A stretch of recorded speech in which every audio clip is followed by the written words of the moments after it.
We're doing a no boil lasagna today. So I'll let the wife tell you what she's got going here in the pan. So in here we got about a pound of Italian sausage, half a cup of chopped pepperoni, and a pound of hamburger. And then we've got our homemade sauce from the garden fresh tomatoes. Thawed some of that out. And then in here we're going to put some onions and garlic and mushrooms. All chopped up there, so nice. Let that cook up. Then we'll season our meat a little with some garlic and some oregano. And we'll get all this simmered up nicely so that's cooked. It comes out beautiful. In here I got a half a bag of fresh spinach, washed and chopped. And to that we add 3 containers of ricotta. And if your ricotta is really juicy, drain that liquid off. It's whey and it'll make it too moist when you make your lasagna. And then in here we add 2 eggs. I like the organic eggs, so these are those nice brown eggs. And then we're going to add the sauce, the secret ingredient, which is just a dash of nutmeg and a couple of tablespoons of sugar. And that's what makes that layer of ricotta so delicious. And then we'll stir all that up. And that will be our lasagna filling. So we'll come back in just a little bit and get all this blended and cooked, and we'll layer up our lasagna. Why wouldn't we? She puts together a monster lasagna, enough to feed an army, but we're going to keep it secret because we're going to put some in the freezer. We keep it secret from the kids. Okay, so here we've got our onions and mushrooms and garlic all sauteed up nicely. And I want to get that deliciousness out of the pan. So we're just going to go ahead and rinse that out with a little sauce and get all that nice caramelization out.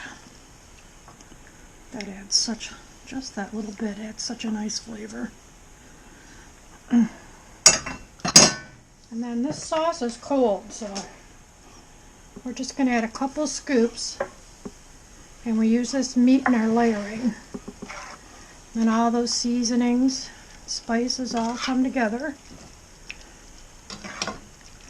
And when you're doing a no-boil lasagna, normally you would take your jar sauce, whatever sauce you use, and add water to it. And when you do the homemade tomato sauce, it's already almost perfect. So we have that ready to go. And next comes the layering.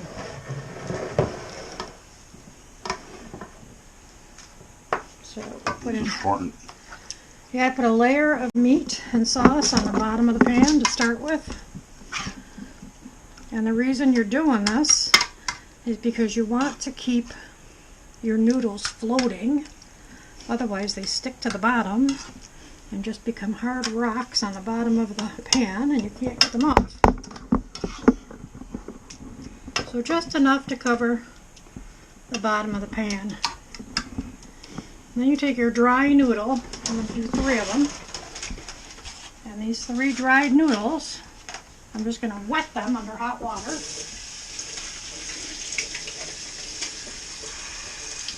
And that'll be enough moisture, actually I got 4, that'll be enough moisture with the juice from the sauce and the wetness from the faucet to cook those noodles.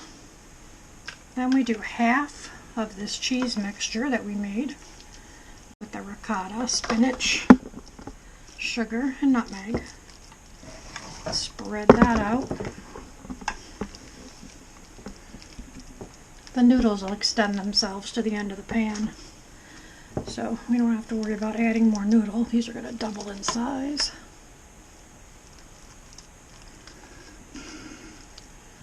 Alrighty, then we do some Then we're going to add some Asiago.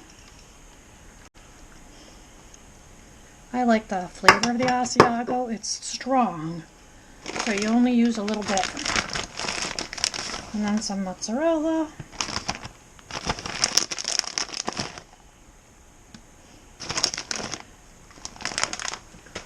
And then just a pinch of Parmesan. Which I thought I opened. Apparently I grabbed the wrong one. So just a little sprinkle of Parmesan, otherwise it'll be too salty. Then we do our next layer of noodles.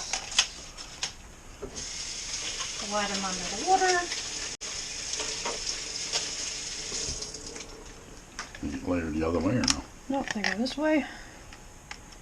Doesn't matter if they crack. Four noodles across. Give it a little press.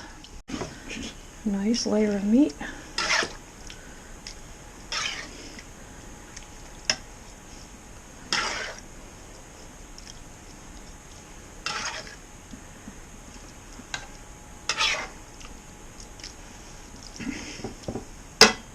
Are you a wild mushroom, you? Trying to escape my realm. The one thing I didn't do yet, which I'm going to do right this now, if you don't mind, is I didn't turn the oven on.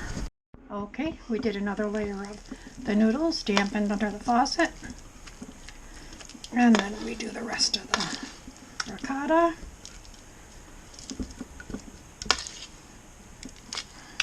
Get that all in there. Oh, I am messing myself up. I should have worn an apron. Okay. Spread this around. Get a nice thick layer.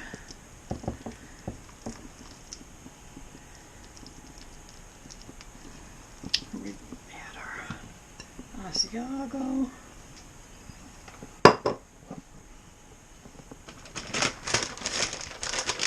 Mozzarella.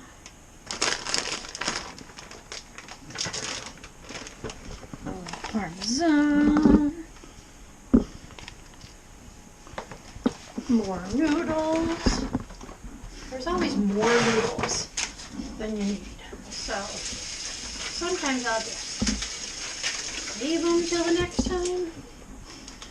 And other times I'll press them in the end just so I've got that little extra bit of noodle.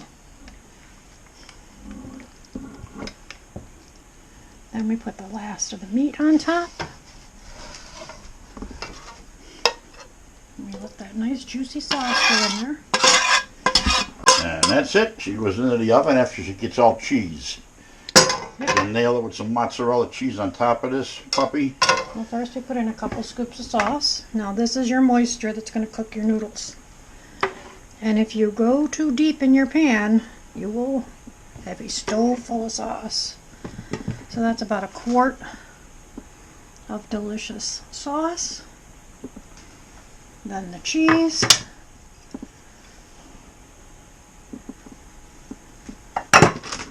And we are going to cover this with foil so that all of the steam cooks those noodles.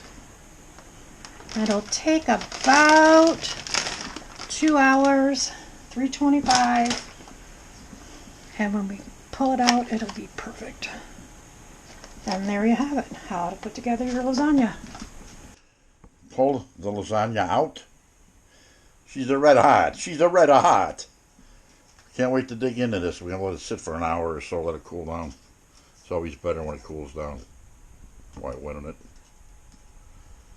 It's enough to serve 8-10 people. Mm-hmm. And there it is.